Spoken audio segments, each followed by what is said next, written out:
Hello everyone, welcome to my channel क्या smart value class. तो चलिए, आज बहुत खुशी की बात है कि पुनः हम आपके लिए महत्वपूर्ण वीडियो लेकर के आ चुके हैं और हमें उम्मीद है कि आप भी बहुत खुश और संतुष्ट होंगे, क्योंकि आपको भी इस चैनल पर अच्छे कंटेंट वाली वीडियो देखने को मिल रहा होगा। तो चलिए, बिना टाइम वेस्ट के हम वीडियो को स्टार्ट करते हैं और शुरू हो जाते हैं। तो चलिए, जैसे कि हम आपको जो है ना पहले बताए थे और बहुत सारे टॉपिकों के बारे में जो है कैप्चर किए थे, उसके बाद हम लोग आगे अध्ययन करेंगे। ठीक है ना, ये सब के बारे में आपको ऑलरेडी जानकारियाँ दिया हुआ है, ये सब बताया गया था पिछले लेक्चर में। जो बच्चे वो वीडियो नहीं देखे हैं, एक बार ज़रूर उसको देख लें। उसके बाद हम लोग अध्ययन करेंगे, मुख्य रूप से एक टॉपिक हमारा होगा मेल रिप्रोडक्टिव सिस्टम। थोड़ा सा हम जानकारी के लिए आपको बता दें। देखिए, ये हम लोग अध्ययन किए थे, तो उसी में हम लोग क्या अध्ययन किए थे जरा आप नोटिस कीजिए। जैसे हम लोग अध्ययन किए थे तो उसमें बहुत सारे टॉपिकों को हम लोग कैप्चर किए थे, उसी में हम लोग एक एक करके बातें को थोड़ा सा कैप्चर करते हैं। ज़रा ध्यान से देखिए क्या क्या बातें किए थे और उसी के अकॉर्डिंग हम लोग बात करते हैं। ज़रा समझिए, देखिए यहाँ पर बातें क्या आ जाती है, ज़रा आप नोटिस करेंगे और देखेंगे।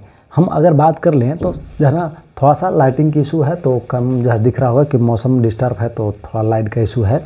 तो लाइट आएगी तो जो है ठीक ठाक दिखेगा, ऐसे फेस नहीं दिखेगा, काला दिखेगा। तो फेस से क्या मतलब है, कंटेंट से मतलब है। कंटेंट चमकना चाहिए, फेस नहीं। आगे चलते हैं, तो देखिए हम बातें करते हैं, ज़रा समझिए। तो यहाँ पर सबसे महत्वपूर्ण बात हम लोग जो अध्ययन कर रहे थे वो ह्यूमन रिप्रोडक्शन की हम बात कर रहे थे। किसकी बात कर रहे थे हम?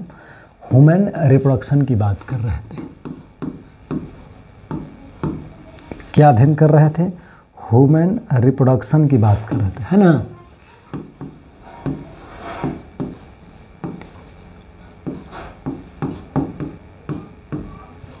बात समझ आ रही है? जिसे हिंदी में कहा जाता है, क्या कहा जाता है, ज़रा ध्यान दीजिए। इसे हिंदी में मानव जनन कहा जाता है। हम लोग क्या कहते हैं इसे हिंदी में? तो हिंदी में हम लोग इसको मानव जनन के नाम से जानते हैं। मानव जनन के नाम से जानते हैं। कोई दिक्कत? ये जानकारी आपको दिया गया। अब हम लोग इसके बारे में हम लोग अध्ययन करते हैं। ज़रा ध्यान दीजिए, मानव जनन क्या होता है या मानव जनन हम किसको कहते हैं, इसके बारे में हम बातें करेंगे। लेकिन हम लोग इसमें क्या अध्ययन करेंगे, तो हम आपको बताए थे कि मानव की संख्या क्या करना, बढ़ना, मानव जनन कहलाती है। अब यहाँ पर सबसे महत्वपूर्ण बात जो आ जाती है वो क्या आती है, इसके बारे में थोड़ा सा हम कुछ देखते हैं और कैप्चर करते हैं। तो समझिए कि मानव जनन जो होते हैं, ठीक है, वो मुख्य रूप से दो भागों में बांटे जाते हैं। मानव जनन को मुख्य रूप से कितने भागों में बांटे जाते हैं या बांटे गए हैं? दो भागों में। कौन कौन है, तो इसके बारे में हम थोड़ा सा बातें कर लेते हैं। ज़रा ध्यान से देखिए। पहला जो है वो है मेल रिप्रोडक्टिव सिस्टम हो गया। और दूसरा जो है वो क्या है, ज़रा ध्यान से देखिएगा, यहाँ पर समझिए। दूसरा क्या है बाबू? फीमेल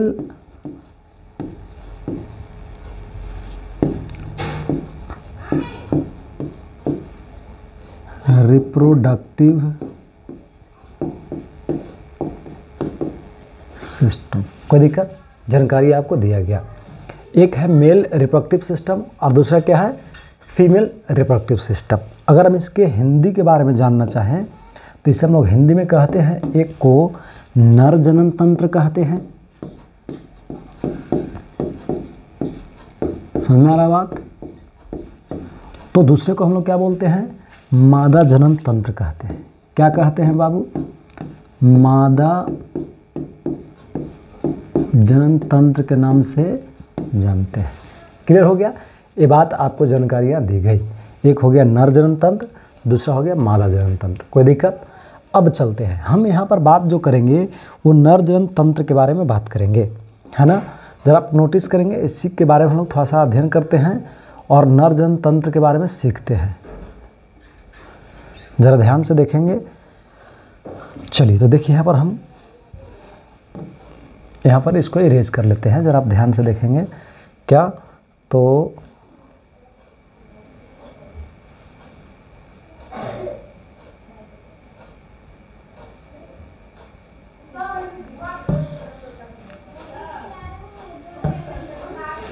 चलिए तो हम लोग यहाँ पर नर जनन तंत्रों के बारे में अध्ययन करेंगे, ठीक है। ज़रा ध्यान से देखेंगे। ह्यूमन रिप्रोडक्शन में हम लोग जो टॉपिक अध्ययन करने वाले हैं वो क्या अध्ययन करने वाले हैं, तो नर जनन तंत्र के बारे में अध्ययन करने वाले हैं। ज़रा आप ध्यान से इसको देखिएगा। हम लोग जो टॉपिक कैप्चर करने वाले हैं बाबू, वो क्या करने वाले हैं, मेल थोड़ा सा छोटा और लिखते हैं और पतला में लिखते हैं क्योंकि ज़्यादा मोटा दिख रहा है। देखिए यहाँ पर ध्यान दीजिए,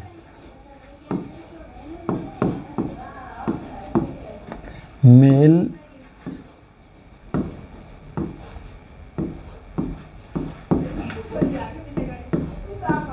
रिप्रोडक्टिव सिस्टम, जिसे क्या कहा जाता है, ज़रा ध्यान से देखेंगे।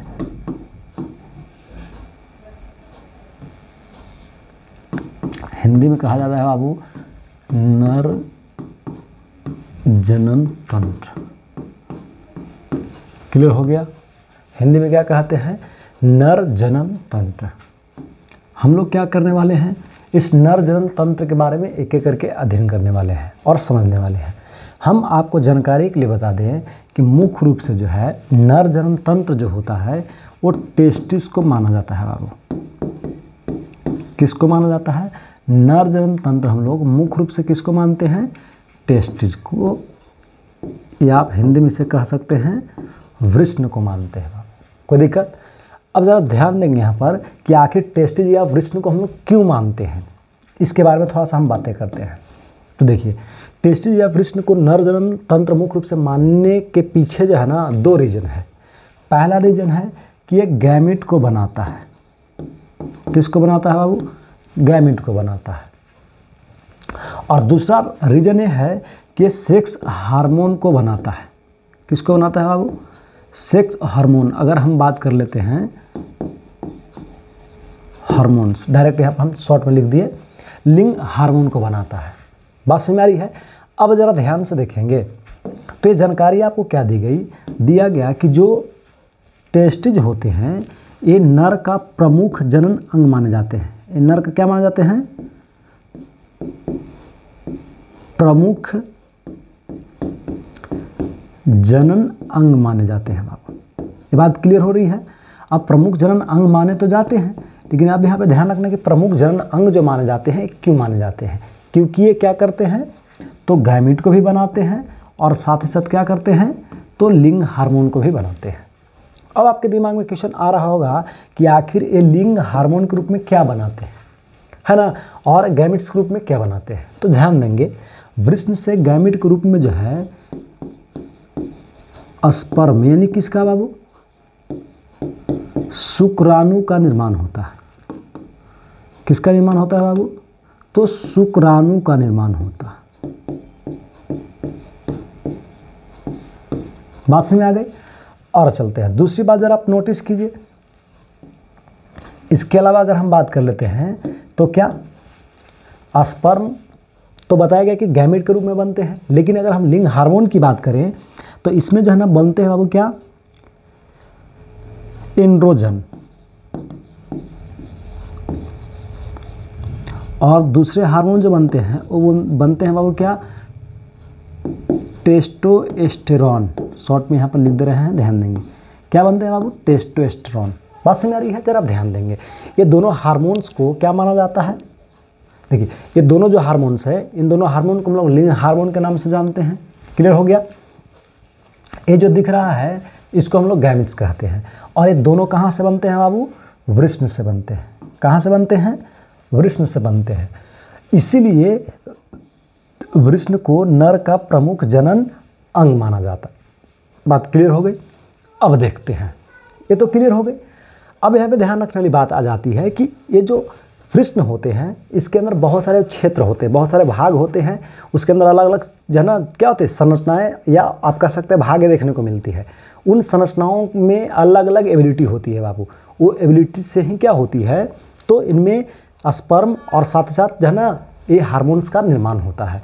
उन हार्मोन्सों का इस शुक्राणु जनन में या जो है ना वृष्ण के अंदर शुक्राणु बनने में क्या भूमिकाएं होती है, उसके बारे में हम लोग एक एक करके अध्ययन करते हैं और समझते हैं। ज़रा आप ध्यान से देखिए और इसको समझिए बाबू। है ना। इसके बारे में हम बातें करते हैं, ज़रा आप नोटिस कीजिए। देखिए यहाँ पर, तो यहाँ पर थोड़ा सा हम इरेज कर लेते हैं और इसके बाद जो है हम थोड़ा सा कैप्चर कर लेते हैं। ज़रा ध्यान से देखिए। हाँ देखिए, तो यहाँ पर देखने वाली बात आ जाती है क्या, ज़रा देखिए।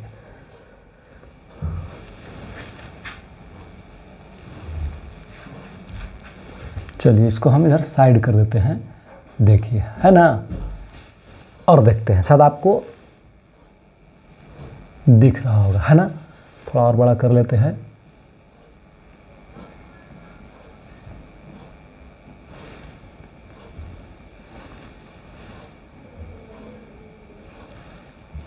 चलिए, तो चलिए हाँ, अब यहाँ पर देखते हैं। अब यहाँ पर हम लोग पुनः जाते हैं, तो देखिए ये जानकारी आपको क्या दी गई, दिख रहा है ना सबको सही से। हाँ चलिए ठीक है, अब इसी में हम थोड़ा आगे बढ़ते हैं। तो ये जानकारी दिया गया, अब इसी में हम लोग अध्ययन करते हैं कि आखिर वृष्ण के अंदर कौन कौन से ऑर्गेन होते हैं जिससे क्या होती है, शुक्राणु का निर्माण होता है और ये हार्मोन्स बनते हैं। इसके बारे में हम बात कर लेते हैं। तो सबसे पहले हम थोड़ा सा देख लेते हैं यहाँ पर, क्या ज़रा समझिए। हम सबसे पहले तो यहाँ पर देखते हैं, क्या देखते हैं बाबू, कि वृष्ण जो होते हैं, ठीक है ना, ये मुख्य रूप से जनन अंग तो आपको बता ही गया है, लेकिन अगर हम थोड़ा सा बात कर लें यहाँ पर, तो यहाँ पर देखने वाली बात ये आ जाती है कि जो वृष्ण होते हैं, ठीक है ना, ये कहाँ पाए जाते हैं और इनके पोजीशन कैसे होते हैं, इसके बारे में हम बात कर लेते हैं। तो देखिए, एक प्रकार का कोमल जो है अंडाकार संरचना के रूप में पुरुषों के दोनों जांघों के बीच में या जंघाओं के बीच में उदर गुहा के बाहर पाए जाने वाली क्या है बाबू, संरचना है।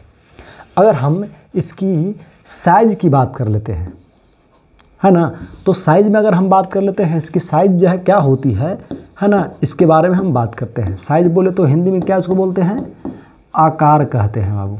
क्या कहते हैं, आकार कहते हैं।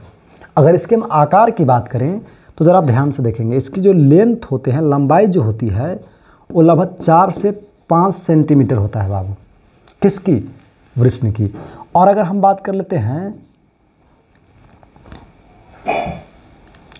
विथ, है ना, चौड़ाई की अगर हम बात कर लेते हैं बाबू, तो चौड़ाई जो होती है इसकी क्या होती है, तो 2.5 सेंटीमीटर होती है बाबू। कितने सेंटीमीटर होती है, 2.5 सेंटीमीटर।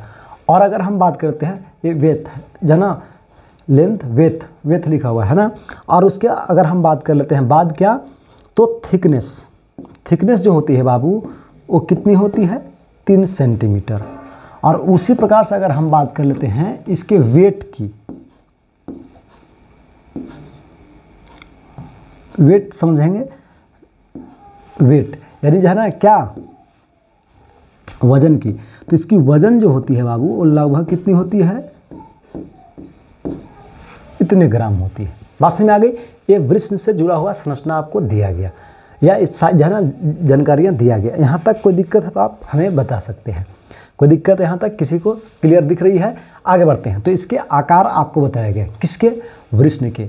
नर का प्रमुख जनन तंत्र या जनन अंग या प्राथमिक जनन अंग या प्रारंभिक जनन अंग या प्राथमिक लिंग अंग जो होता है, वृष्ण को माना जाता है, जिसकी साइज क्या होती है, लंबाई 5 सेंटीमीटर, चौड़ाई 2.5 सेंटीमीटर, ऊंचाई 3 सेंटीमीटर। और हम वजन की बात कर लेते हैं, तो वजन जो होती है वो कितनी होती है बाबू, तो जानकारियाँ दिया गया कि 12 से 15 ग्राम के आसपास होते हैं।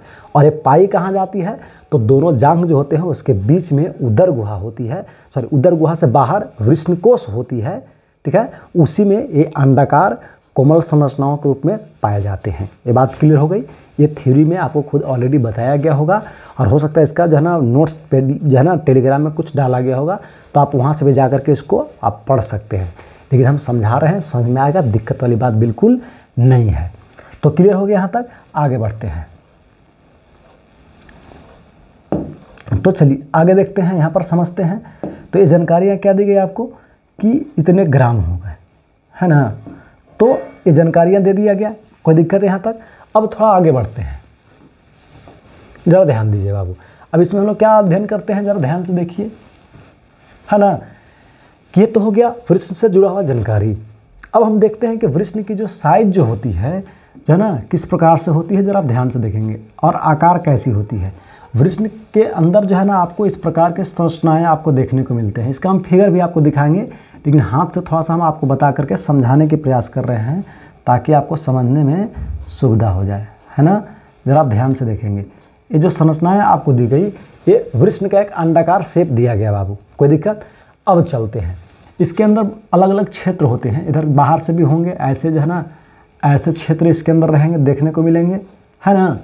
कुछ क्षेत्र जो है ना इसके अंदर इस प्रकार से देखने को मिलते हैं, जरा आप नोटिस करेंगे।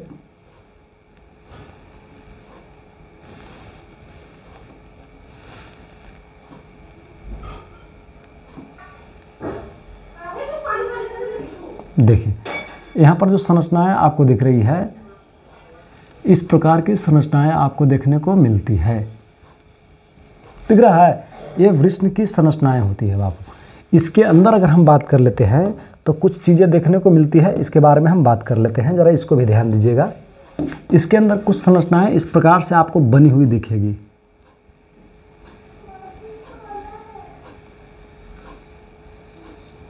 दिख रहा है। इस प्रकार से इसके अंदर संरचनाएं कुछ बनी हुई आपको देखने को मिलेगी।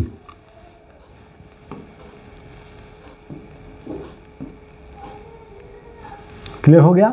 अब ज़रा ध्यान से देखेंगे, इस प्रकार से संरचनाएं देखने को मिलती है, और इसमें जो है कुछ इस प्रकार से संरचनाएं आपको देखने को मिलते हैं बाबू।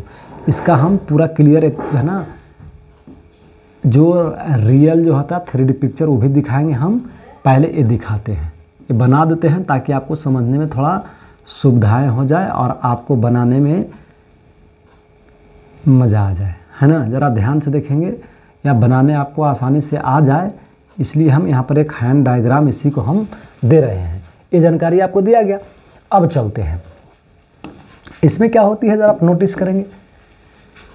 इस प्रकार से कुछ इसके अंदर संरचनाएं भी आपको देखने को मिलेंगे।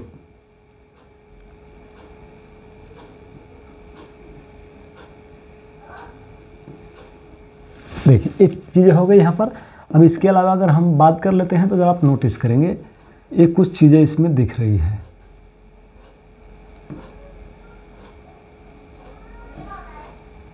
क्लियर हो गया। अब देखते हैं इसमें और भी इसके अंदर कुछ संरचनाएं देखने को मिलती है, थोड़ा सा उस पर भी हम बातें कर लेते हैं। कुछ संरचनाएं जो होती है इसके अंदर इस प्रकार से बना हुआ आपको देखने को मिलते हैं, है ना। ऐसे भी इसके अंदर कुछ संरचनाएं आपको देखने को मिलती है बाबू, कोई दिक्कत। अब ज़रा ध्यान से देखेंगे, ये थोड़ा ऐसे और भी रहेगा अंदर की ओर विकसित। क्लियर हो गया। अब चलते हैं, ये जानकारी आपको दिया गया कि इस प्रकार से संरचनाएं देखने को मिलते हैं। चलिए लाइट आ गई है तो शायद आपको और भी चीज़ें साफ दिखेगी।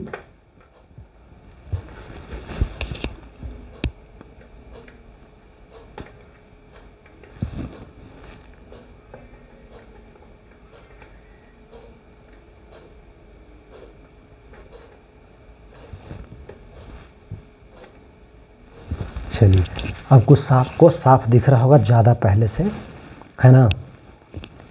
तो चलिए देखते हैं। और इस संरचना आपको दिखाया गया किस प्रकार के संरचनाएं देखने को मिलते हैं, और इसमें सबके अलग अलग नाम होते हैं बाबू, है ना। देखिए अब ज़रा ध्यान से देखेंगे इसमें क्या क्या नाम होते हैं, इसको बारे में हम थोड़ा सा हम जानकारी देते हैं। देखिए, और एक लेयर इसके अंदर एक और हम बना देते हैं, क्योंकि एक लेयर और भी होती है इसके अंदर होता है ना। उसमें हम इस कलर को देखते हैं कैसा चलर नहीं दिख रहा है, नहीं दिखेगा। चलिए इसको यूज़ करते हैं। देखिए यहाँ पर एक लेयर आपको, अरे चलिए इसमें डॉट डॉट से नहीं बन पा रहा है, डायरेक्ट लाइन ही खींचा रहा है, तो यहाँ पर एक लेयर हम और बना देते हैं। देखिए इसके अंदर इस प्रकार के संरचनाएं देखने को मिलेंगी, मतलब लेयर्स और परत देखने को मिलेंगे, जिसको हम लोग अलग अलग नामों से जानते हैं, है ना। अब चलते हैं, ज़रा ध्यान से देखिए, इसमें भी अलग अलग क्षेत्र हैं। अब इस क्षेत्र का नाम क्या क्या है हम आगे बातें करते हैं, ठीक है। पहले समझिए कि एक टेस्टिज का स्ट्रक्चर है, एक ऐसा स्ट्रक्चर है, तो इसको हम बोलते हैं एलेस ऑफ टेस्टिस। क्या बोलते हैं बाबू? एलेस ऑफ टेस्टिस। एक टीएस होता है बाबू, जो काफ़ी इंपॉर्टेंट है और अक्सर पूछा भी जाता है। एक होता है क्या?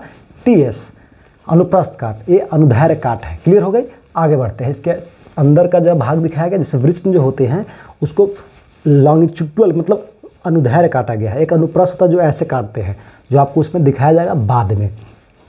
तो ये आपका जो है ना वृष्ण है, और वृष्ण का स्ट्रक्चर कैसा होता है ये आपको यहाँ पर दिखाया गया। इसके अंदर अलग अलग जो है ना क्षेत्र है, जैसे वास डिफरेंस हो गया, इपिडेडाइमिस हो गया, इसके 3 भाग हो गए, है ना, वासाई फ्रेंटिया हो गया, रेसे टेस्टिज हो गया। देखिए ध्यान देंगे, इसमें एक और संरचना हम बना देते हैं जो यहाँ पर देखने को मिलेगी। देखिए क्या मिलती है, इसके अंदर कुछ कुछ ऐसे उलझे हुए संरचनाएं देखने को मिलते हैं। दिख रहा है, ऐसे ऐसे संरचनाएं होती हैं जिसे हम लोग सेमनीफ्यूरल्स ट्यूबुल्स कहते हैं। क्या कहते हैं? सेमनीफ्यूरल्स ट्यूबुल्स। प्रत्येक ये जो खंड आपको दिख रहा है इसमें क्या देखने को मिलते हैं? तो बोलेंगे 2 से 3 ये देखने को मिलते हैं। सेमनी ट्यूब जो है ना, सेमनीफ्यूरल्स ट्यूबुल्स, शुक्र जनन नलिकाएं। और इसके साइड में जो आपको दिख रही है इसको हम लोग टेस्टिकुलर लोबिल्स कहते हैं। इसे जो है ना वृष्ण खंड कहा जाता है या कक्ष भी कहते हैं। इसकी संख्याएं लगभग 250 के आसपास होती है एनसीईआरटी के अकॉर्डिंग। कोई दिक्कत? ये जानकारी आपको दिया गया। क्लियर हो गया। अब देखते हैं, इसमें इसकी जो है ना सबसे बाहरी लेयर होती है, सेकंड का लेयर है और सबसे अंदर का लेयर है। इसमें 3 तरह के परत होते हैं। किसके अंदर होते हैं? वृष्ण के अंदर होते हैं। सबसे बाहरी परत हो गया, फिर उसके बाद का परत हो गया, उसके फिर बाद का परत हो गया, यानी सबसे अंदर का परत, बीच का परत और बाहरी का परत। कोई दिक्कत? ये चीज़ें आपको जानकारियाँ दिए गए वृष्ण से जुड़ा हुआ। क्लियर हो गया। अब इसमें जो है ना सब चीज़ों का क्या क्या योगदान है ये सब खुद हम लोग एक एक करके ऑलरेडी अध्ययन करेंगे। ठीक है, आगे बढ़ते हैं। ज़रा ध्यान से देखेंगे, ऑलरेडी आपको समझाया गया है और समझा दिया गया है ना। आगे बढ़ते हैं। देखिए यहाँ पर हम लोग चलते हैं। जो आप स्ट्रक्चर यहाँ पर देख रहे हैं, देखिए इसको हम थोड़ा सा इरेज कर देते हैं क्योंकि इसकी ज़रूरत है नहीं, है ना। तो देखिए यहाँ पर आप नोटिस करेंगे, देखिए हम यहाँ पर से थोड़ा सा बैक जाते हैं। ये जो स्ट्रक्चर आप देख रहे हैं जस्ट लाइक सेम स्ट्रक्चर यहाँ दिखाया गया है, लेकिन ये शरीर के अंदर ऐसे दिखाया गया है। जो ये आप जो चीज़ें दिख रहा है ना ऐसे, ठीक है, वही चीज़ें यहाँ पर सेम ये दिखाया गया है। बात सुन आ रही है। और इसके जस्ट ऊपर जो आप ये संरचनाएँ देख रहे हैं, ये संरचना देखिए, ऊपर से जो ये संरचना आप देख रहे हैं बहुत गजब है यार। देखिए ये जो संरचनाएं आप ऐसे ऊपर से देख रहे हैं, ऐसे ऐसे जो यहाँ तक दिख रहा है, ये सेम संरचना अगर हम बात कर लेते हैं तो ये वाला दिखाया गया यहाँ से यहाँ तक। और ये जो संरचना आप देख रहे हैं ये यहाँ पर ये दिखाया गया है। समझना रहा बात। अब चलते, इसके अंदर जो परत है देखिए यहाँ पर ऐसे दिखाया गया है, जो वो लेयर्स दिखाया गया है। कहाँ दिखाया गया है? तो एक परत दिखाया गया है। क्लियर हो गया। तो ये जानकारी आपको दिया गया। अब इसी के अकॉर्डिंग हम लोग थोड़ा सा अध्ययन करते हैं, और जो अभी फिगर हम बनाए वो आगे भी हम 3D के रूप में अध्ययन करेंगे। तो ज़रा ध्यान से देखेंगे बाबू। अगर हम बात कर ले तो यहाँ पर ये आपको दिख रहा है क्या? मेल रिप्रोडक्टिव सिस्टम लिखा हुआ है। मेल रिप्रोडक्टिव सिस्टम में हम लोग किसको अध्ययन कर रहे हैं? टेस्टिस को। ये टेस्टिस का स्ट्रक्चर है बाबू। ये मुख्य रूप से टेस्टिस आपको दिख रहा है। और ये क्या है? नर जनन का मेन तंत्र ही होता है, क्योंकि इसी का सारा वर्क होता है और मेन इसी का खेल होता है, क्योंकि यही शुक्राणु को भी बनाती है और यही नर हार्मोन को भी बनाती है। समझ में आ रही है। अब कहाँ से बनती है इसके बारे में हम बातें करेंगे। ठीक है, तो देखिए जैसे यहाँ पर देखिए ये बनेंगे, ये जो सेमनीफ्यूरल्स ट्यूबुल्स की हम बात कर रहे थे, देख रहे हैं यहाँ पर जो बात कर रहे थे, इसके अंदर विशेष प्रकार के, ऐसे तो मुख्य रूप से 2 ही कोशिकाएँ होती है ना। इसके अंदर 2 प्रकार की कोशिकाएँ होती है, लेकिन एक और कोशिका एक्स्ट्रा भी हम लोग अध्ययन करेंगे जिस पे हम बातें करेंगे। जैसे इसमें होता है क्या? पहला कोशिका की अगर हम बात कर लेते हैं बाबू, तो ज़रा ध्यान देंगे। पहला कोशिका जो होता है वो क्या होता है? स्पर्मेटोगोनिया होता है, सेमनीफ्यूरल्स ट्यूबुल्स के अंदर होती है। दूसरा कोशिका जो होता है वो अस्टोलिक कोशिका होती है बाबू। और एक और विशेष प्रकार की इसके अंदर कोशिका पाई जाती है वृष्ण के अंदर ही, इसी के अंदर ही, जिसे हम लोग बोलते हैं लेडिंग सेल। तो ये लेडिंग सेल जो होता है, ये ध्यान देंगे, ये लेडिंग सेल क्या करेगा बाबू? तो ये लेडिंग सेल ये बनाएगा, किसको बनाएगा? बोलेंगे देखिए टेस्टोस्टेरोन और एस्ट्रोजन यानी लिंग हार्मोन को बनाएगा। दूसरी बात जरा आप नोटिस कीजिए यहाँ पर, क्या जरा ध्यान दीजिए यहाँ पर कि ये जो स्पर्मेटोगोनी, जहाँ इसको बोलते हैं कि स्पर्मेटोगोनिया, यहाँ पर हम चेंज कर देते हैं थोड़ा सा, इसको बोलते हैं क्या बाबू?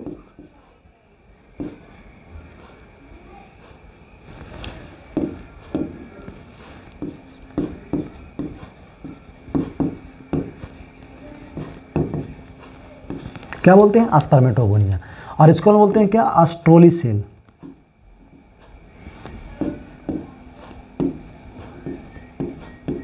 एस्ट्रोली सेल ऐसे लिखा जाता है, या इसको हम लोग सपोर्टिंग सेल भी कहते हैं। अब जरा ध्यान से देखेंगे, यहाँ पर ये जानकारी दी गई। अब देखते हैं, और इसको हम लोग लीडिंग सेल बोलते हैं।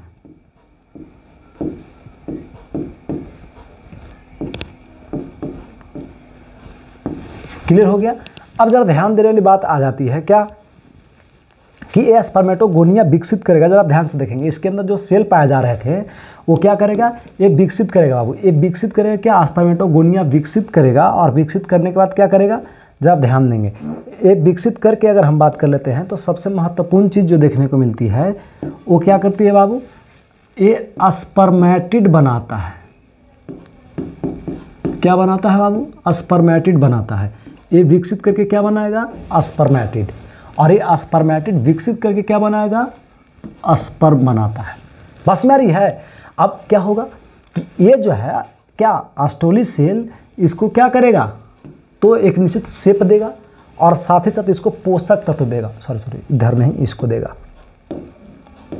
इसको। हाँ, ध्यान देंगे, ये क्या करेगा? एस्ट्रोली सेल क्या करेगा? स्पर्मेटोगोनिया को एक निश्चित शेप देता है, यानी एक निश्चित आकृति प्रदान करता है। और साथ ही साथ ध्यान देंगे, इसको एक निश्चित क्या करेगा बाबू? एक शेप देगा, और साथ ही में क्या करेगा? इसे न्यूट्रिएंट मटेरियल देगा। NM मतलब पोषक तत्व, न्यूट्रिएंट मटेरियल देता है बाबू, जिससे क्या होती है कि एक कोशिकाएं वृद्धि करती है, और वृद्धि करते हुए क्या बना लेती है? स्पर्मेटिड। और ये स्पर्मेटिड रूपांतरित होकर के किसको बना लेती है बाबू? स्पर्म को बना लेती है। समझ में आ रही है? तो इस क्रिया को ही हम लोग क्या बोलते हैं? क्या स्पर्मेटिड से क्या बन जाना? स्पर्म। एक क्रिया क्या कहलाती है बाबू? स्पर्मेटोजेनेसिस कहलाती है बाबू। शुक्राणु जनन के नाम से हम लोग जानते हैं। और याद कीजिए, हम शुक्राणु जनन से जुड़ी हुई आपको कुछ बातें ऑलरेडी पढ़ाए थे। याद कीजिए, जो है ना, जब आपको फर्स्ट चैप्टर हम पढ़ा रहे होंगे तब। इसमें हम आपको बताए थे कि एक निश्चित उम्र में शुरू होती है।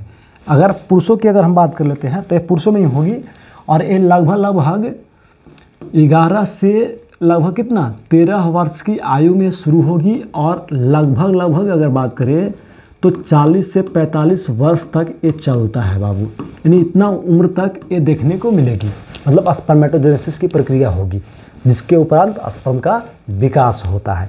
ये जानकारी आपको दे दिया गया। अब जरा नोटिस करेंगे, यहाँ पर हम अगर बात करें तो सबसे महत्वपूर्ण बातें जो देखने को मिलती है, देखिए क्या होता है, प्रत्येक जो है ना खंड जो आपको दिख रहा है, इस खंड में जो है ना क्या होते हैं, जो संरचनाएं बताई गई, सेमिनिफेरस ट्यूबुल्स जो क्या होती है, भाग होती है, क्षेत्र जो होती है, यानी जो नली होती है उसके अंदर जो कुंडलिनुमा संरचनाएं होती है, जिसे क्या कहा जाता है? सेमिनिफेरस ट्यूबुल्स कहा जाता है। वो प्रत्येक खंड में 2 से 3 के आसपास होते हैं, ठीक है। और उसी के अंदर तीनों कोशिका ऐसे मुख्य से 2 कोशिका और एक कोशिका ये भी होते हैं, और ये मिलजुल करके क्या करते हैं, देखिए ये नर हार्मोन बना दिया, और नर हार्मोन और जो है ना मैनेज करते हुए ये सब जो है ना शुक्राणु को बना दिया, पूरा इसका काम खत्म हो गया। अब देखते हैं ये जो क्षेत्र दिख रहा है, ऐसे ऐसे क्षेत्र जो दिख रहा है यहाँ पर, इस क्षेत्र को हम लोग बोलते हैं टेस्टिकुलर लोब्यूल्स बोलते हैं, लोब्यूल्स बोलते हैं। टेस्टिकुलर क्या बोलते हैं बाबू? लोब्यूल्स बोलते हैं। और इसकी संख्या प्रत्येक वृष्ण में लगभग कितनी होती है?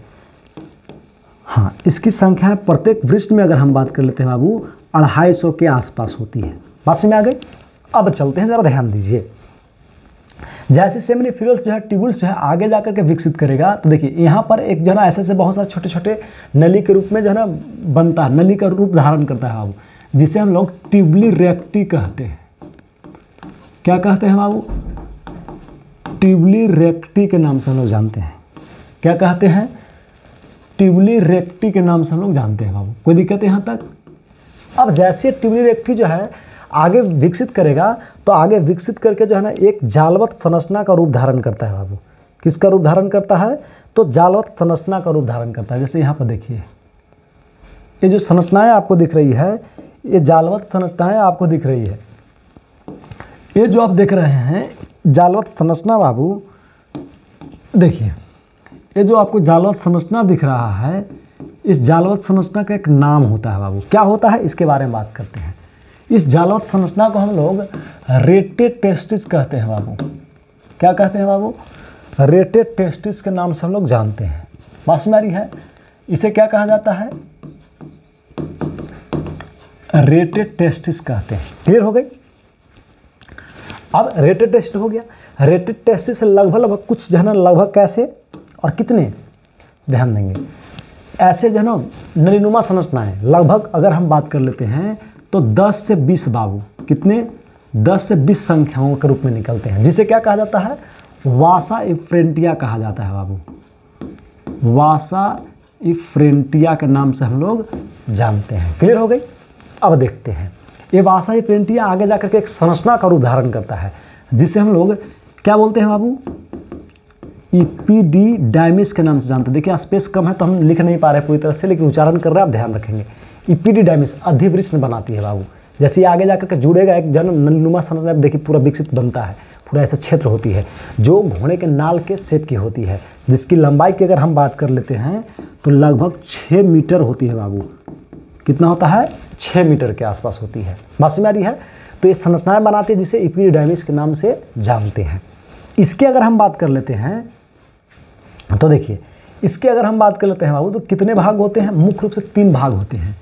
पहला ऊपर का भाग को शीर्ष अधिवृष्ण कहते हैं, बीच के भाग को हम लोग मध्यकाय अधिवृष्ण कहते हैं, और नीचे वाले भाग को पुच्छ अधिवृष्ण के हम लोग नाम से जानते हैं बाबू। किस नाम से जानते हैं? तो पुच्छ अधिवृष्ण के नाम से जानते हैं। यानी अधिवृष्ण के मुख्य रूप से 3 भाग इसमें आपको जानकारियाँ दिए गए। कोई दिक्कत? अब चलते हैं। इसके बाद अगर हम बात कर लेते हैं तो ध्यान देने वाली बात आ जाती है क्या? ये जो आपको रेड कलर का संरचना दिख रहा है, जब आप नोटिस करेंगे, ये जो आप लाल कलर का संरचना दिख रहे हैं, इसको लोग वास्ट डिफरेंस कहते हैं बाबू। ये शुक्र वाहिका है। ये शुक्राणु को क्या करता है? आगे की ओर ले जाता है। कहाँ पहुँचाता है? शुक्रार्थ तक इसको ले जाता है और पहुँचाता है। कोई दिक्कत यहाँ तक? ये बात सबको समझ में आ रही है? क्लियर है यहाँ तक?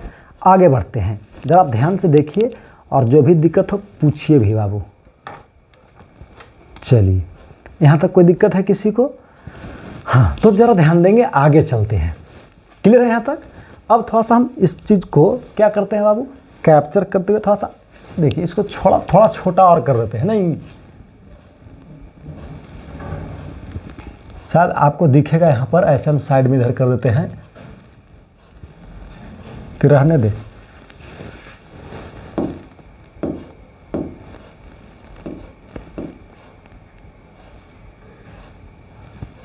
चलिए, जैसे वैसे छोड़ देते हैं, ठीक है। अब थोड़ा सा हम नेक्स्ट ले लेते हैं। क्या ले लेते हैं? पेज ही ले लेते हैं, नेक्स्ट। इसी को हम कॉपी कर लेते हैं, ठीक है ना। और नेक्स्ट पेज हम ले लेते हैं बाबू, ज़रा ध्यान से देखिए। चलिए, नेक्स्ट पेज हम ले लिए यहाँ पर, है ना। अब ध्यान देंगे, यहाँ पर नेक्स्ट पेज तो हम ले लिए। अब इसी को अगर हम बात कर लेते हैं तो थोड़ा सा इरेज कर लेते हैं, है ना। देखिए, वहाँ तक ये जानकारी आपको पूरी तरह से दे दिया गया बाबू। सॉरी, देखिए ये जानकारी आपको दे दिया गया। इधर हम थोड़ा सा इरेज कर लेते हैं, है ना। इधर इरेज कर लेते हैं, उधर रहने देते हैं, उसी को फिर थोड़ा सा हम समझाते हैं आगे। अब देखते हैं,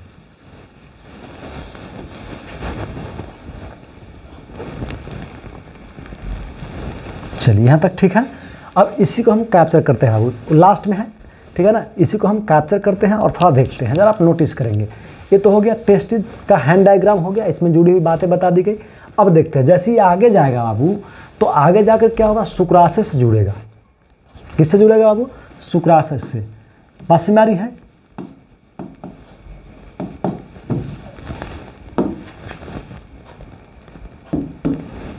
ध्यान देंगे बाबू, जैसे जाएगा आगे तो ये किससे जुड़ेगा? शुक्राशय से जुड़ता है। किससे जुड़ता है बाबू? शुक्राशय से। शुक्राशय से जुड़ेगा, ये श्वेत पदार्थ स्राव करेगा, ठीक है ना। अब उस शुक्राणु को सक्रिय करेगा, फिर शुक्राणु निकलेगा यहाँ से, कहाँ चला जाएगा? पुरस्थ ग्रंथि में चला जाएगा। वो कहाँ चला जाएगा? पुरस्थ ग्रंथि में चला जाएगा, प्रोस्टेट ग्लैंड में चला जाएगा बाबू। इसको सेमिनल वेजाइकल कहते हैं। कहाँ? पुरस्थ ग्रंथि में आ जाएगा।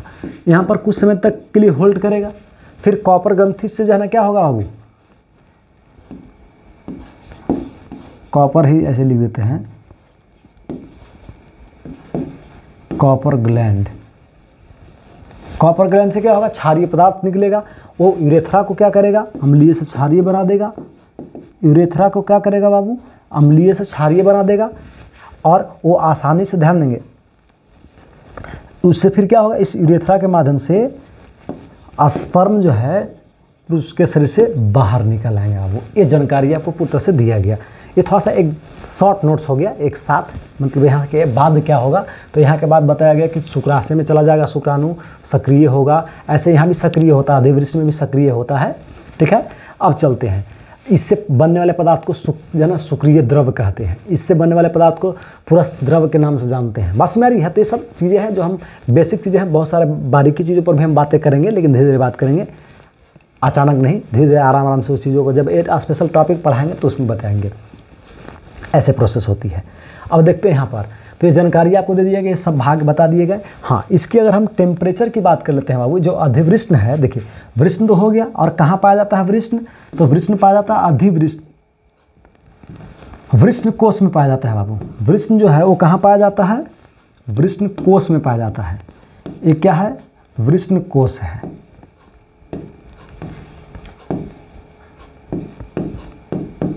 वृष्ण कोश में पाया जाता है बाबू। और इस वृष्ण कोश की अगर हम टेम्परेचर की बात कर लेते हैं, तो हमारे शरीर से इसकी टेम्परेचर लगभग क्या होती है, 2 से 3 डिग्री सेल्सियस कम होती है बाबू। यानी इसकी टेम्परेचर जो होती है वो लगभग 34 से 35 डिग्री सेल्सियस होती है। ठीक है, जिसमें क्या होती है कि आसानी से शुक्राणुओं को बना पाता है, यानी हमारे बॉडी से लगभग इसकी टेम्परेचर थोड़ा कम होती है वृष्ण कोश की। ठीक है, जिसमें वृष्ण पाई जाती है, ये उदर गुहा के बाहर होती है। इस वृष्ण कोश में 2 लॉबिल्स होते हैं, मतलब 2 कक्ष होते हैं, उन दोनों कक्षों में एक एक वृष्ण पाई जाती है। ये बात क्लियर हो गई, कोई दिक्कत यहाँ तक किन्हीं को, आगे बढ़ते हैं। चलिए देखिए, एक पोजीशन आपको जानकारियाँ दिया गया हो। देखिए जो टेस्टिज होते हैं इस प्रकार से आपको देखने को मिलेंगे। ठीक है, यही हम बता रहे थे, देखिए यहाँ पर जो शॉर्ट में हम बता रहे थे, यही चीज़ें हम आपको बता रहे थे, है ना। तो उसी का यहाँ पर हम दिखा रहे हैं कि जैसे शुक्राणु यहाँ से बना, बनने के बाद अधिवृष्ण में आया। देखिए यहाँ पर शुक्राणु बना, अधिवृष्ण में आया, अधिवृष्ण में आने के बाद जो है ना क्या हुआ, शुक्रवाहिका के माध्यम से होते हुए कहाँ आ जाएगा बाबू, सेमिनल, देखिए यहाँ पर है ना सेमिनल वेजाइकल में। देखिए यहाँ से ऐसे होते हुए इस माध्यम से कहाँ आ जाएगा, सेमिनल वेजाइकल में। सेमिनल वेजाइकल से सक्रिय होगा और पुनः पुरस्थ ग्रंथि में चला जाएगा। देखिए यहाँ पर स्खलन नली होता है, स्खलन नली के माध्यम से पुरस्थ ग्रंथि में आ जाएगा, होल्ड करेगा। यहाँ पर एक कॉपर ग्रंथि ऐसे लगा रहता है, बस मेरी है। तब तक एक कॉपर ग्रंथि, जो मूत्रमार्ग यहाँ पर दिख रहा है, इस मूत्रमार्ग को अम्लीय से क्षारीय बना देगा और फिर आसानी से शुक्राणु बाहर निकल जाएगा बाबू। ठीक है, ये जो छिद्र आपको दिख रहा है, इस छिद्र को हम लोग एनस के नाम से जानते हैं, जो मल को निष्कासित करता है। ये मूत्राशय है बाबू, यूरिन ब्लाडर। इसका उपयोग इधर जनन में नहीं होती है। क्लियर हो गई, आगे बढ़ते हैं। देखिए यहाँ पर जो हम बता दें इसकी टेम्परेचर कितनी होती है, तो बताएगा 34 से 35 डिग्री सेल्सियस होती है। ये हो गया टेस्टिस, और जहाँ पाया जाता है उसको बोलते हैं क्या, स्क्रोटम। और ये हो गया एपिडर्मिस, वासा फ्रंटिया हो गया, जो है ना वास डिफरेंस हो गया, इधर यूरेथ्रा हो गया, इससे सन हो गया। देखिए इसको हम लोग ग्लैंड पेनिस के नाम से जानते हैं, आगे बात करेंगे। इसकी साइज आपको बताएगी कि जो है ना लगभग 4 से 5 सेंटीमीटर इसकी जो है ना लेंथ होती है। देखिए यहाँ पर वही चीज़, देखिए यहाँ पर जो हम बता रहे थे पहले, जहाँ पर नोटिस करेंगे जरा आप ध्यान से देखिए। यहाँ पर देखिए ये जो चीज़ें आपको हम दिखा रहे थे, देखिए ये जो चीज़ें देख रहे थे यहाँ पर, ठीक है ना, यही चीज़ यहाँ पर आपको दिखाया गया फिगर में, जरा आप नोटिस करेंगे, यही चीज़ें है बाबू। देखिए ये जो चीज़ दिख रही है ये क्या है, टेस्टिकुलर लोब, जैसे सेमिनिफेरल ट्यूबुल्स। इसी के अंदर 2 प्रकार की कोशिकाएं होती हैं।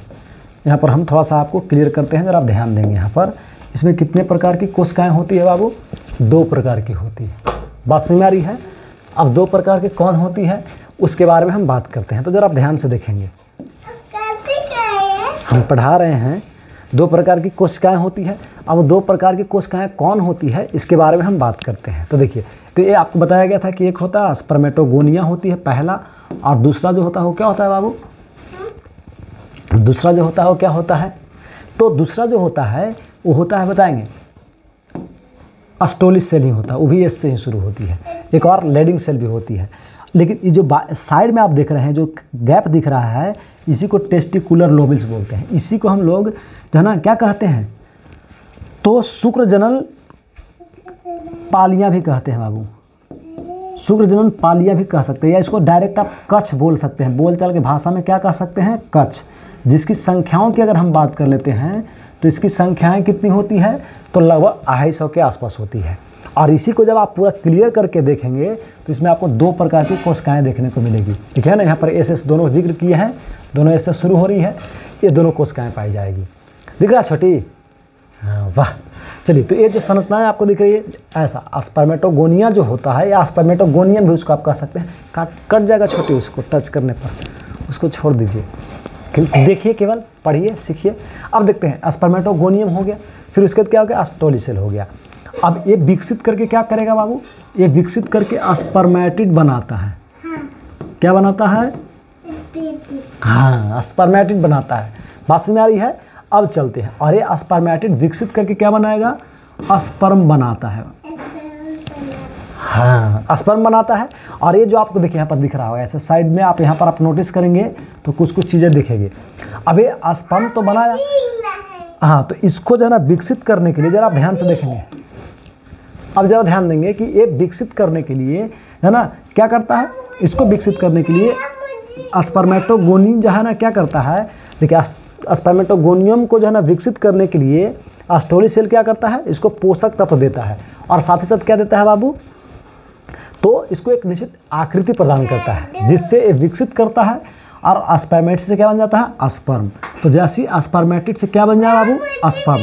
तो क्या चीज़ है ना, जैसे स्पर्मेटिड से क्या हो जाएगा, स्पर्म बन जाएगा, तो उस क्रिया को हम लोग क्या बोलेंगे बाबू, स्पर्मेटोजेनेसिस के नाम से जानेंगे, जो आपको हम पहले ऑलरेडी बताए हैं, है ना। देखिए, यही चीज़ें हम आपको यहाँ पर समझाए हैं, जरा ध्यान दीजिए। यहाँ पर ये चीज़ें दिख रहा है ना, यहाँ पर वो मिटा दिए। देखिए, यहाँ पर समझाते हैं हम। क्लियर हो गया? शायद इससे पहले वाला पेज में होगा, देखिए, है ना। स्पर्मेटिड से क्या बना, स्पर्म बना, तो स्पर्मेटोजेनेसिस कहलाया। तो यहाँ पर फिगर वहाँ पर दिखाया गया, जैसे स्पर्मेटोगोनिया का और एस्टोलिसेल का यहाँ फिगर नहीं दिखाई गई है क्योंकि हैंड डायग्राम है, लेकिन इसमें अगर आप नोटिस करेंगे तो आप पाएंगे कि फिगर इसमें आपको देखने को मिल जाएगा। देखिए, यहाँ पर दिख रहा है। क्लियर हो गया? अब चलते हैं, ये जो इधर दिख रहा है इसी को हम लोग बोलते हैं क्या, लेडिंग सेल के नाम से हम लोग जानते हैं बाबू। क्या कहते हैं? इसी को हम लोग लेडिंग सेल के नाम से जानते हैं बाबू। और ये जो दिख रहा है यही एक प्रकार क्या है मेल हार्मोन है बाबू। क्या है? तो यही एक प्रकार के मेल हार्मोन का यहाँ से सेक्रेशन होती है। जो चलिए, यहाँ तक ये जानकारी आपको पूरी तरह से दे दिया गया, कोई दिक्कत यहाँ तक? क्लियर है? आगे बढ़ते हैं। अब जरा ध्यान से देखिए, अगर हम बात कर लेते हैं तो ये पूरी जानकारी आपको दिया गया। यहाँ तक कोई दिक्कत है किसी को तो बताएंगे। अब बढ़ते हैं थोड़ा आगे। यहाँ तक क्लियर हो गया? पार्ट्स ऑफ टेस्टिज नहीं, आगे बात करेंगे। देखिए, यहाँ पर क्या है, टाइप्स ऑफ एपिडर्मिस। एपिडर्मिस के कितने भाग होते हैं, जो हम आपको अभी 3 भाग दिखाए थे। तो देखिए, पहला इसको हम लोग बोलते हैं क्या, जरा ध्यान दीजिए। यहाँ पर पहला भाग ये हो गया कॉर्पस एपिडर्मिस हो गया, दूसरा हो गया क्या, कॉर्पस जो है ना एपिडर्मिस, और तीसरा क्या हो गया, कॉडा जो है ना एपिडर्मिस, है ना। क्या हो गया, पहला शीर्ष अधिवृष्ण, दूसरा हो गया मध्यकाय अधिवृष्ण, और तीसरा क्या हो गया, तो बोलेंगे पुच्छ अधिवृष्ण। क्लियर हो गई? इसके अंदर देखिए, यही चीज़ आपको यहाँ पर दिख रही है। देखिए, यहाँ से जो है ना कक्ष है, अलग अलग कक्ष दिख रहा है। इस कक्ष में जो है ना क्या है, तो देखिए ऐसे ऐसे जो संख्याएँ होती है 250 संख्याओं के रूप में होती है। ये सेमिनिफेरस ट्यूबुल्स है, इसके अंदर सेल होते हैं जो आपको 2-3 सेल बता दिए गए। फिर देखिए, ये रेटेड टेस्टिज होता है यहाँ पर। जैसे एक जगह सब देखिए आकर के जुड़ा है ना, तो जैसे एक जगह आकर के जुड़ करके जालवत संरचना बनाएगा, जैसे एक जगह आकर के क्या करेगा बाबू, जालवत संरचना बनाएगा, तो इस जालवत संरचना को हम लोग बोलते हैं क्या, देखिए यहाँ पर रेटेड टेस्टिज के नाम से जानते हैं। दिख रहा है ना, यहाँ पर रेटेड टेस्टिज के नाम से जानते हैं। फिर क्या होगा बाबू, ये जैसे रेटेड टेस्टिज बन गया, जालवत संरचना बन गया, तो फिर क्या होगा कि इससे कुछ देखिए लगभग 10 से 20 के आसपास काउंट कीजिए, 1 2 3 4 5 6 7 8 9 10, कम से कम 10 के आसपास, 10 से 20। तो 10 से 20 क्या होंगे, इससे जो है ना रेटेड टेस्टिज से नलीनुमा संरचनाएं निकलती है बाबू, जिसे क्या कहते हैं, वासा इफ्रेंटिया के नाम से जानते हैं, जो आपको ऑलरेडी यहाँ पर समझाया गया है। देखिए, इस फिगर को आप पाएंगे तो यहाँ पर देखिए वासा इफ्रेंटिया की हम बात कर रहे हैं, देखिए, है ना। और यहाँ पर हम बताए होंगे कि इसमें देखिए लिखा हुआ है 10 से 20 के आसपास होते हैं। कोई दिक्कत? क्लियर हो गई?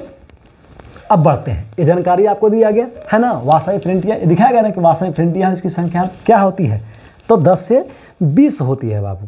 ये पूरी जानकारी आपको दिया गया, तो क्लियर हो गया यहाँ तक।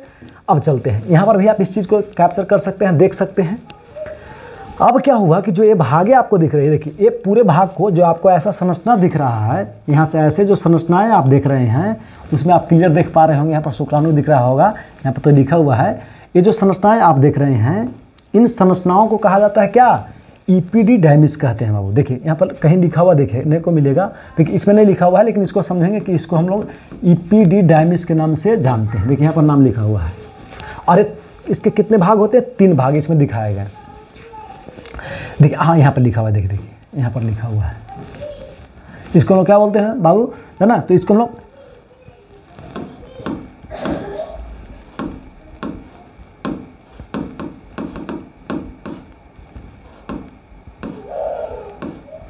चलिए, तो ये जो क्षेत्र आप देख रहे हैं इस क्षेत्र को हम लोग क्या कहते हैं बाबू, तो इपीडीडाइमिस के नाम से जानते हैं। ये ऑलरेडी जानकारी आपको दिया गया, कोई दिक्कत, क्लियर हो गया। अब थोड़ा सा आगे बढ़ते हैं और बातें करते हैं। ये जो है ना, ये इसके बाद फिर इससे एक संरचना निकली बाबू, इसको हम लोग क्या बोलते हैं, वी वास्ट डिफरेंस कहते हैं, जो यहाँ पर आपको दिखाया गया, ठीक है। और ये आगे बढ़ करके क्या करते थे, तो है ना सेमिनल वेजाइकल से जुड़ते थे। ये भी आपको ऑलरेडी पहले बता दिया गया है। तीनों भाग इसमें दिखा दिए गए अलग अलग साफ शब्द में, क्लियर पता चल रहा है। आगे बढ़ते हैं। देखिए ये वृष्ण, देखिए ध्यान देंगे ये क्या है, ध्यान देंगे बाबू ये क्या है। तो अगर हम बात कर लेते हैं तो सबसे महत्वपूर्ण चीज़ है यहाँ पर एसेसरी जेनिटाइल है, देख रहे हैं ना, एसेसरी जेनिटाइल ग्लैंड्स भी इसको हम लोग बोलते हैं। और ये जो है उसके भाग दिख रहे हैं, तो उसी को जो आप यहाँ पर देख रहे हैं एपिडाइमिस ऐसे जो दिख रहा है, या यहाँ पर जो आप ऐसे देख रहे हैं एपिडाइमिस, यहाँ पर वही चीज़ को सामने से दिखाया गया, फ्रंटल शेप में दिखाया गया, ऐसे दिख रहा है। ये हो गया टेस्टिज, क्या हो गया, टेस्टिज हो गया, ये एपिडाइमिस हो गया, ये वास्ट डिफरेंस हो गया, ये यूरेटर हो गया दोनों तरफ से, और ये हो गया यूरिन ब्लाडर, सेम वही हो गया। ये हो गया क्या, पेनिस हो गया बाबू, सीसन हो गया। देखिए ये जो आपको इसके अंदर रेड कलर का जो दिख रहा है छिद्र, इसको हम बोलते हैं क्या, यूरेथ्रा। ये जो आप ऊपर से देख रहे हैं इसको हम लोग ग्लैंस पेनिस कहते हैं, ग्लैंस पेनिस के नाम से जानते हैं। और इसके ऊपर एक लेयर होती है बाबू ऐसे ऐसे चारों तरफ से, उसको फॉक्स स्किन के नाम से भी लोग जानते हैं, या प्रिपिन्स भी हम लोग कहते हैं। क्लियर हो गई। अब देखिए ये जो दोनों संरचनाएं दिख रही है इसी को हम लोग वीडी बोलते हैं, नहीं इसको हम लोग क्या बोलते हैं बाबू, ध्यान देंगे, इसको हम लोग प्रोस्टेट ग्लैंड कहते हैं। क्या कहते हैं, प्रोस्टेट ग्लैंड। क्लियर हो गई। देखिए यहाँ पर लिखा हुआ है प्रोस्टेट ग्लैंड कहते हैं। और ये जो संरचनाएं आपको दिख रही है इसको हम लोग क्या बोलते हैं, तो इसको हम लोग बोलते हैं सेमिनल वेजाइकल, CV, सेमिनल वेजाइकल कहते हैं। और ये जो आपको यहाँ पर 2 संरचना दिख रहा है, देखिए ध्यान देंगे यहाँ पर, ये जो एक यहाँ पर और एक यहाँ पर, जो 2 संरचनाएं दिख रही है इसको हम लोग बोलते हैं क्या बाबू, तो बल्बो यूरेथ्रल या कॉपर ग्लैंड कहते हैं, जो हम अभी जिक्र कर रहे थे। तो ये सामने का फिगर ये हो गया। और एक अनुप्रस्थ जो आपको ऐसे दिखेगा, देखिए नर जनतंत्र का एक सामने से फिगर हो गया, ऐसे है जो है ना, खड़ा कोई व्यक्ति तो सामने से जो देखने पर ऐसा दिखेगा। और अगर वही चीज़ को, यही अगर अंग को आप क्या करेंगे, ऐसे देखेंगे, देखिए ऐसे ऐसे काट करके अध्ययन करेंगे तो ऐसा दिखेगा, जस्ट लाइक ऐसे खड़ा जैसे है ना हम, वैसे ऐसे काट करके बीच में आप देखेंगे तो ऐसा देखने को मिलेगा। क्लियर हो गई। ये चीज़ें आपको जानकारियाँ दिया गया, क्लियर है। अब ज़रा ध्यान से देखिए, तो बढ़ते हैं आगे। देखिए हाँ, अब इसी को थोड़ा सा क्लियर करके दिखा रहे हैं बाबू। चलिए काफ़ी टाइम हो गया है तो हम प्रयास करते हैं कि इसको द एंड करें, फिर जो शेष बच जाएगा उसको हम नेक्स्ट क्लास में कैप्चर करेंगे, ठीक है ना। लेकिन तो भी थोड़ा सा हम एक कर लेते हैं कि बहुत मोशन में है, जल्दी जल्दी काफ़ी समय हो गई, ठीक है ना। तो देखिए अब वकाना नहीं, आराम से समझेंगे, बल्कि जो है ना थोड़ा सा स्लो मोशन में करके वीडियो देख लेंगे, ज़्यादा अगर स्पीड आपको लगेगा तो। अब देखते हैं इसी को हम जाना क्या करते हैं बाबू, थोड़ा कैप्चर करके आगे देखते हैं। देखिए ये जो आपको दिख रहा है संरचना है, इसको लोग बल्बो यूरेथ्रल, देखिए बल्बो यूरेथ्रल ग्लैंड हो गया। देखिए यहाँ पर ये जो संरचनाएं आपको दिख रही है इसी को बल्बो यूरेथ्रल के नाम से लोग जानते हैं। सेमिनल वेजाइकल हो गया दोनों संरचना, ये हो गया क्या, प्रोस्टेट ग्लैंड, और ये हो गया नीचे पेनिस। बस में ये पेनिस हो गए, उसके अंदर अलग अलग भागें होती है। देखिए इसको हम लोग ग्लैंस पेनिस के नाम से जानते हैं, जो आपको भी हम बताएं। सीसन के ऊपर वाला भाग को ग्लैंस पेनिस कहते हैं, इसके ऊपर एक लेयर्स होते हैं, सो हम लोग प्रिपिन्स या फोसस्किन भी कह सकते हैं।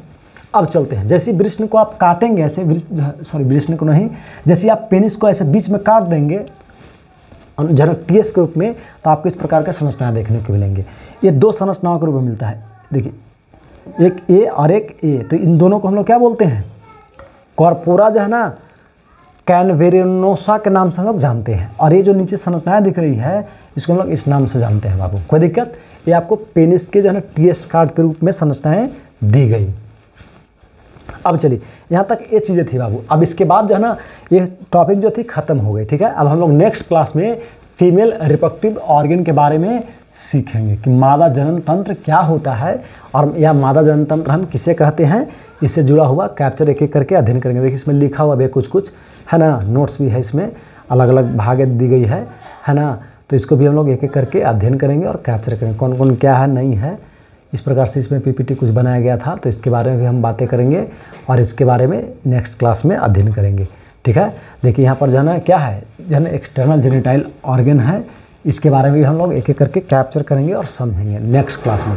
ये इस प्रकार के एक्सटर्नल जेनिटेलिया होती है, फीमेल का जो है ना मेमली ग्लैंड है, ठीक है ना। इस प्रकार से जो है ना लाइफ का फेज है, सबको हम लोग अगले क्लास में एक करके अध्ययन करेंगे। देखिए गैमेटोजेनेसिस को हम पूरा विस्तार अध्ययन करेंगे आगे।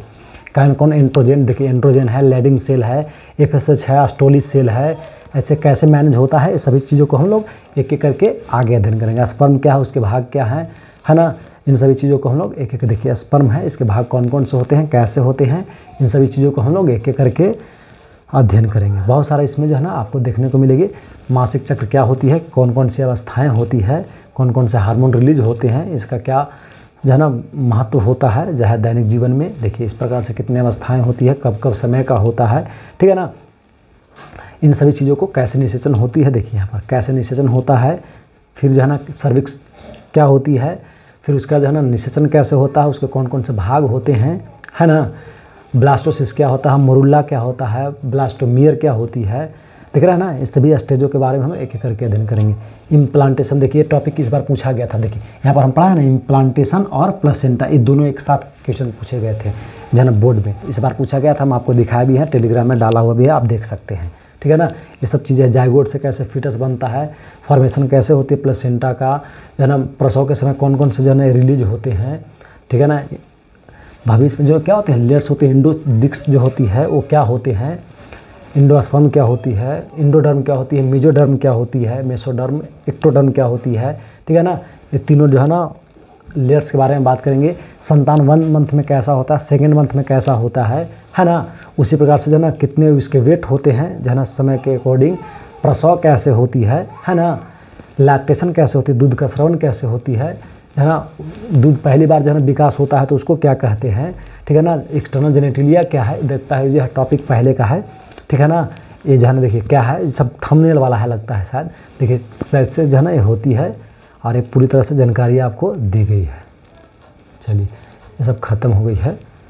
चलिए बहुत सारा था, ये लास्ट करेंगे आप, तो इसके बारे में हम एक एक करके अध्ययन करेंगे। फिर हम उसमें जो है ना नेक्स्ट चैप्टर की बात करेंगे, है ना। इसके बारे में अध्ययन करेंगे, फिर कुछ इसका MCQ करेंगे जो है ना 23 में जो हम करवाए थे, फिर 24 में करवाएंगे, इसका मज़ा आएगा। तो चलिए आगे बढ़ते हैं और बाद में बातें करते हैं। तब तक के लिए आप सभी को हमारी तरफ से क्या गुड नाइट्स के साथ साथ हैव ए नाइस डे, दोनों साथ में। आप रात में देखेंगे तो गुड नाइट समझेंगे और दिन में देखेंगे तो क्या है ना नाइस डे समझेंगे। तो चलिए फिर हम लोग नेक्स्ट क्लास में मिलते हैं, नेक्स्ट वीडियो में मिलते हैं। और आप इसको तब तक आनंद लीजिए, पढ़िए, और जो भी दिक्कत हो उसको जो है ना आप हमें कमेंट बॉक्स में लिख करके बताइए और पूछिए, ठीक है।